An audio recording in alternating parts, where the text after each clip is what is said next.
Hello नमस्कार, मी रश्मी तुमचं खूप सारं स्वागत करते आपल्या चॅनलच्या एका नवीन व्हिडिओमध्ये। तर चॅलेंज व्हिडिओमधली ही दुसरी रेसिपी आहे, ती म्हणजे एग पकोडा अंड्याची भजी मी तुमच्यासोबत आज शेअर करणार आहे। त्यासाठी मी अंडी बॉईल करायला ठेवलेली आहेत, 2 अंडी घेतलीत। आज मी प्रथमला टिफिनला हेच देणार आहे आणि वाटीमध्ये मी इथे थोडंसं चण्याचं पीठ घेतलेलं आहे कुरकुरीतपणा येण्यासाठी। त्याच्यामध्ये 1 चमचा कॉर्नफ्लॉवर ॲड केलेली आहे। आज मला थोडासा सकाळी कोरा चहा पिण्याचे तलब झाली होती, ग्रीन हे टाकून त्याच्यामध्ये गवती चहा टाकून, तर तिथे तो ठेवलेला आहे म्हणजे मला आणि प्रथमला होईल।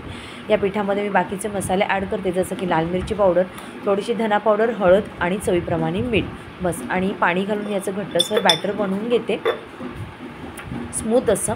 त्याच्यानंतर अंडी उकडल्यानंतर त्याची साल काढून त्याला 4 भागामध्ये कट करून घेते आणि इथे अगदी थोडासा मी खायचा सोडा ॲड केलेला आहे। तुम्हाला हवं तर तुम्ही करू शकता, नाही केला तरी चालेल, पण थोडंसं फुगतात हे भजी, त्याच्यामुळे मी थोडंसं ॲड केलं आहे। त्याच्यानंतर अंडी इथे कट करून घेतलेली आहेत, तेल गरम करायला ठेवलेलं आहे।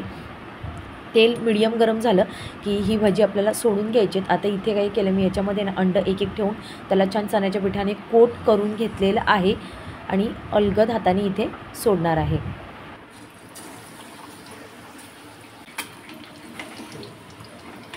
आणि इथे ही जी भजी आहेत अंड्याची, ती मी दोन्ही साईडून छान फ्राय करून घेणार आहेत। रेडी झालेली आहेत, प्रथमचा टिफिन भरलेला आहे आणि मस्त भजी रेडी झालेली आहेत, सॉस दिले त्याला। चला, तर ही रेसिपी कशी वाटली मला नक्की कमेंट करून सांगा। तुमच्या मुलांना करून खायला घाला ही रेसिपी आणि त्यांचे रिॲक्शन काय असेल तेही मला नक्की कमेंट करून सांगा। रेसिपी आवडली असेल तर लाईक नक्की करा आणि चॅनलला सबस्क्राईब अवश्य करा पुढच्या रेसिपी बघण्यासाठी। चला, पुन्हा भेटते उद्या एका छानशा नवीन रेसिपीसोबत। तोपर्यंत बाय बाय।